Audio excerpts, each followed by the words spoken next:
Jenazah Muhammad Ganesha yang ditemukan mengambang di bawah jembatan Sungai Sambong Batang, ternyata merupakan korban tawuran antar gangster.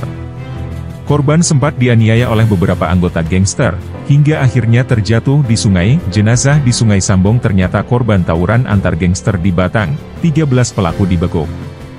Batang, penyebab meninggalnya Muhammad Ganesha, 18, yang jenazahnya ditemukan mengambang di bawah jembatan Sungai Sambong, akhirnya terjawab. Korban ternyata sempat dianiaya oleh beberapa anggota gangster, hingga akhirnya terjatuh di sungai.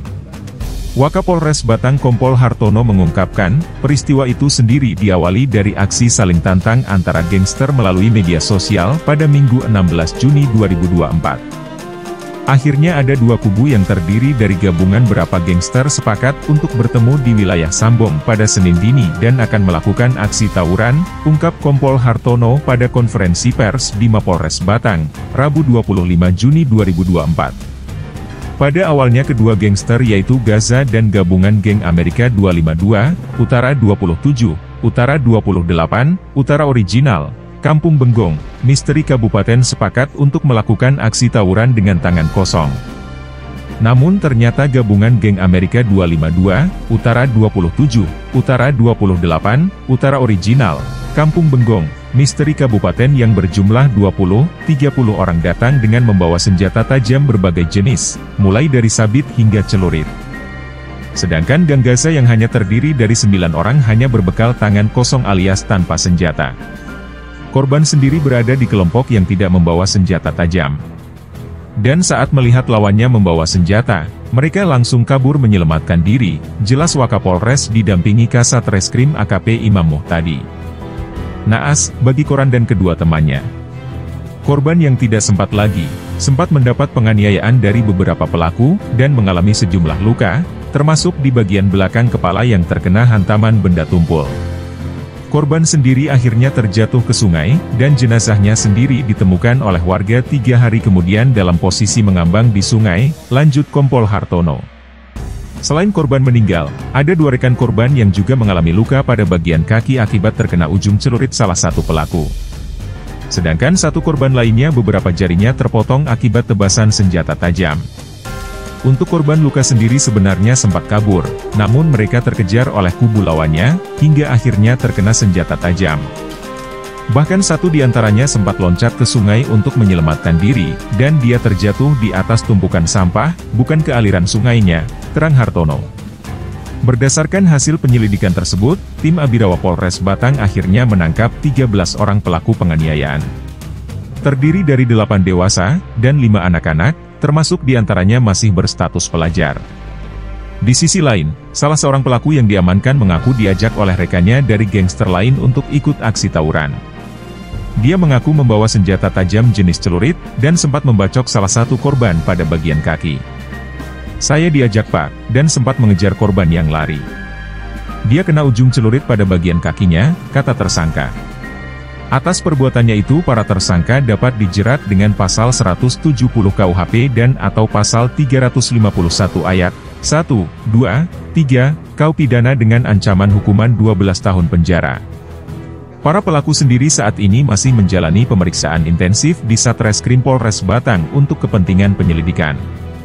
Wakapolres Batang Kompol Hartono mengungkapkan, peristiwa itu diawali dari aksi saling tantang antara gangster melalui media sosial pada Minggu 16 Juni 2024. 2 kubu yang terdiri dari gabungan berapa gangster akhirnya sepakat untuk bertemu di wilayah Sambong pada Senin dini hari dan melakukan aksi tawuran. Pada awalnya kedua gangster sepakat untuk melakukan aksi tawuran dengan tangan kosong. Namun ternyata geng kubu pelaku membawa senjata tajam. Setelah tanggal 19 ketika hasil otopsi kemudian korban kami bawa ke rumah sakit, saya terima kasih kepada rekan-rekan media itu langsung di-up dan akhirnya ketemu identitas dengan dibuktikan kakak dari korban mendatangi rumah sakit. Saat itu mengidentifikasi dan benar bahwa korban adalah inisial MG dengan dibuktikan ada tato di tangan, kemudian ada tanda lahir di punggung, termasuk pakaian yang digunakan oleh korban. Nah, setelah kami mendapatkan identitas yang bersangkutan, dari kakak korban menginformasikan bahwa malam sebelumnya tanggal 17 yang bersangkutan dijemput oleh temannya. Dari situlah kemudian kami mengembang, kami mendatangi temannya, kami amankan, kami lakukan pemeriksaan, dan terungkap bahwa peristiwa yang terjadi di tanggal 17 Juni jam 4 pagi itu adalah peristiwa tawuran, di mana tawuran itu sebenarnya diawali dari tantang-tantangan dengan menggunakan tangan kosong, tetapi dari lawan sebelah ternyata datang dengan menggunakan senjata tajam. Nah, di situ kelompok korban ada sekitar 8 orang. Ketika di jembatan Sambong mengetahui ada kelompok yang membawa senjata tajam,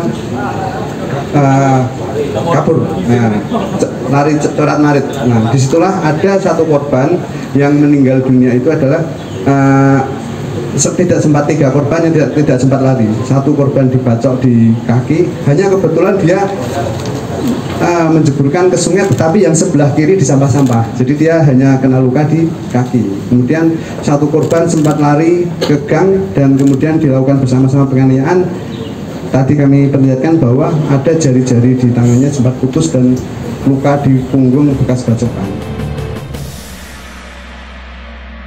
Selain korban meninggal, ada 2 rekan korban yang juga mengalami luka pada bagian kaki akibat terkena ujung celurit salah satu pelaku. Sedangkan satu korban lainnya beberapa jarinya terpotong akibat tebasan senjata tajam. Berdasarkan hasil penyelidikan, tim Abirawa Polres Batang akhirnya menangkap 13 orang pelaku penganiayaan, yakni 8 dewasa dan 5 anak-anak, termasuk beberapa masih berstatus pelajar. Salah seorang pelaku yang diamankan mengaku diajak oleh rekannya dari gangster lain untuk ikut aksi tawuran. Dia mengaku membawa senjata tajam jenis celurit, dan sempat membacok salah satu korban pada bagian kaki.